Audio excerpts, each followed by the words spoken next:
Thanks for tuning into No Wine in No Time. I'm your host Dave, and today we're going to explore an indigenous Austrian grape called Gruner Veltliner, or Groovy for short.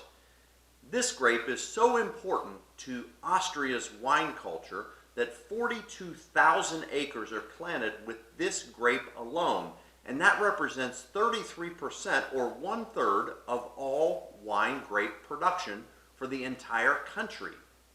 Now, most of the vineyards that grow Gruner Veltliner are on the eastern part of Austria, and the best expression grows on the very steep slopes around the Danube River. And in those areas, those slopes are so incredibly steep that they barely hold soil or water. The grapes have to work extremely hard to be able to produce fruit. And when that happens, there's magic that occurs.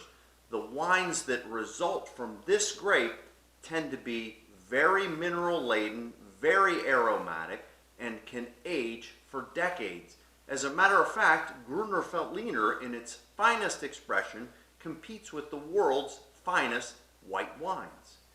It also is extremely flexible.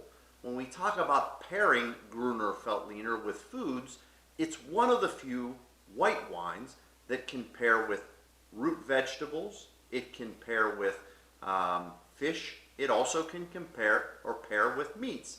So think about typical Austrian cuisine. We have a little bit of schnitzel, we have some cabbage. This wine would pair absolutely perfect with that. Along with the struggle of growing on those steep slopes, Gruner Veltliner is also trained in a very specific style. When I say trained, we're actually causing the grapes to grow in a specific way to maximize their production and their quality. And this is one called Lenz Moser. And this style lets the actual stalk of the grapevine grow to about 4 feet in length before it branches off, and we put about 11 feet in between each one of the grapevines. It has been found that over the years, this method of training Gruner Veltliner actually causes the best fruit. So we talked before about this being an ancient varietal, and it certainly is. There was some DNA testing to figure out just where exactly it came from. And this grape is actually a cross between Savagnin and a grape that was Georgener or Rebe. And that grape was thought to be completely extinct. In other words, no vines existing. And this is really an interesting story. In 2011, when clearing a vacant field, they found a grapevine. That grapevine was large and gnarly. And here, they ended up doing a DNA test on that and found out it was a 500-year-old Georgener Rebe vine, and the only one known to exist in the entire world. So it's kind of an interesting tale and an interesting struggle that's led us to this point. So what can we expect when we taste a Gruner Veltliner? Typically, the wines are extremely aromatic. They have aromas and flavors of everything from white pepper to honey to actually some softer yellow type fruits. So let's see if this particular wine lives up to that reputation. So the one I have to sample today is one from a vintner by the name of Winzer-Krems. And Winzer-Krems produces Gruner Veltliner in the Niederosterrich section of Austria. Now, Niederosterrich, literally translated, means the lower part of Austria. So this wine we know is just going to be a little more juicy in its style because it gets a little bit more heat than some of its relatives to the north.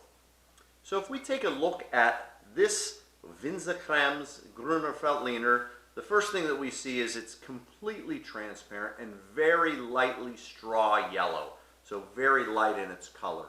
If we swirl to liberate some of the aromas, what leaps out of the glass is really a beautiful combination of honeycomb, little beeswax, some jasmine. It is extremely perfumey. So let's go ahead and taste it and see how it passes the palate.